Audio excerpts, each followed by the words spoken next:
Be good to the little birds and mice, and in time you may be queen. Such is the wisdom one may glean from Disney's 1950 animated feature, Cinderella, the studio's first feature-length animated story since 1942's Bambi. Beautifully designed and brilliantly animated, the ancient folk tale is reworked to be a commentary on managerial philosophy, a curious tack for Disney to take considering the film follows the aftermath of the 1941 animators' strike, which is, in part, responsible for the studio's sole reliance on an anthology format for its features between 1942 and 1950. The film also marks the introduction of the second of the Disney princesses, a full 13 years after the first one was introduced in Snow White. The wise, strong-willed authority represented by Cinderella is also a marked shift from the guileless maiden from the 30s. Like both Snow White and Sleeping Beauty, a lot more time is spent on the antics of the princess's supporters than on the activities of the princess herself. In this case, a series of brilliant segments involve that classic scenario of the cat versus mice. The cat is given the name of Lucifer, a rather potent predictor of his lot in life, and his nemeses are the mice Jock and Gus. Whether trying to gather corn seeds or attempting to rob Cinderella's stepsisters, the mice contrive strategies to stay one step ahead of feline Jaws. But the actions of the mice are dictated by their love for Cinderella.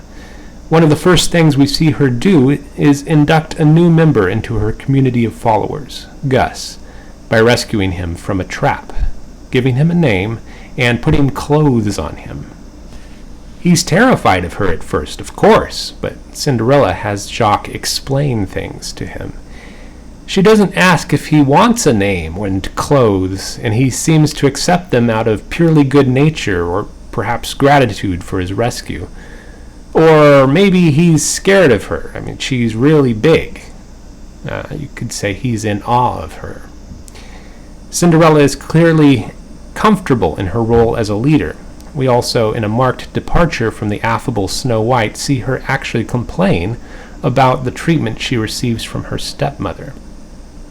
This is also a departure from Cinderella's character as portrayed in the 17th century Charles Perrault rendition of the tale, upon which the film is nominally based. In that story, Cinderella quietly endures her suffering and is unfailingly kind and considerate to her stepsisters, however badly they treat her. This seems to be a conscious change on the part of the filmmakers who sought to portray Cinderella as more rebellious than Snow White. At one stage in story development, Wikipedia quotes screenwriter Maurice Rapf as saying, "My thinking was you can't have somebody who comes in and changes everything for you. You can't be delivered it on a platter. You've got to earn it. So in my version, the fairy godmother said, it's okay till midnight, but from then on it's up to you. I made her earn it. And what she had to do to achieve it was to rebel against her stepmother and stepsisters, to stop being a slave in her own home.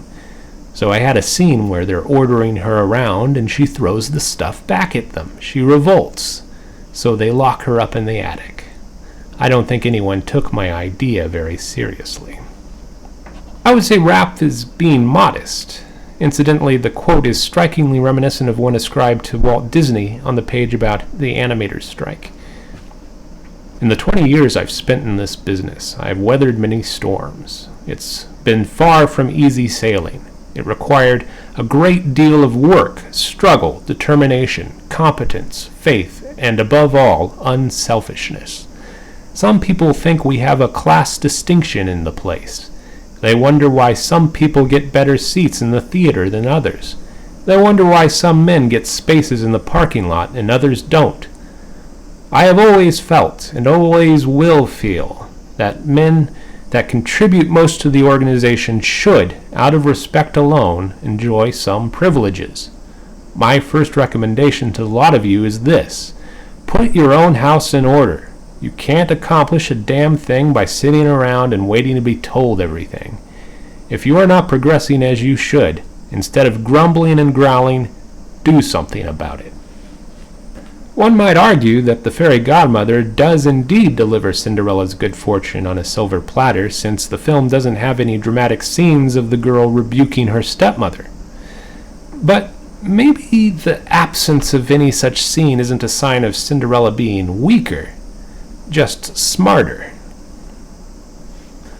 One quote often attributed to Machiavelli is that, as a leader, it's better to be feared than to be loved. This is a paraphrase of something he wrote in The Prince. One of my English professors when I went to San Diego State University, Peter Herman, was fond of pointing out that Machiavelli goes on to essentially say, "It's better to be feared than loved, but the worst thing of all is to be hated." Nevertheless, a prince ought to inspire fear in such a way that, if he does not win love, he avoids hatred, because he can endure very well being feared whilst he is not hated, which will always be as long as he abstains from the property of his citizens and subjects, and from their women.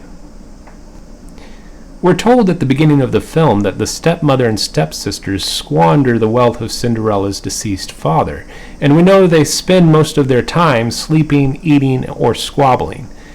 Cinderella may complain when she's alone with her animal subjects, but when the stepmother tells her to clean the rug and the tapestries, she politely says yes and gets to work. "A Dream is a Wish the Heart Makes" is one of the film's memorable songs, and it subsequently became one of the studio's signature songs.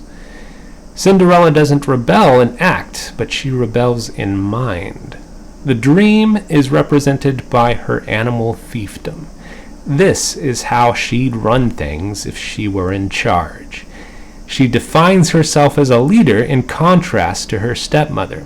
She rules with grace and compassion. And we can see from her confident manner at the beginning of the film that she's been at it a long time. She really is ready to be queen, and the old king was rewarded for his strategy in staging a ball for his son to choose a bride. Incidentally, Prince Charming has a remarkably minimal presence in the film, having only a couple lines of dialogue. He isn't even present for the shoe-fitting scene in the climax. But that doesn't matter, because this isn't really a story about two people falling in love. He's a pawn in Cinderella's rise to power. Another product of Cinderella's dream is her fairy godmother, the cosmos delivering a helping hand as a reward for Cinderella's good behavior. When talking about dreams as a prelude to positive change, I can't help thinking, what happens to a dream deferred?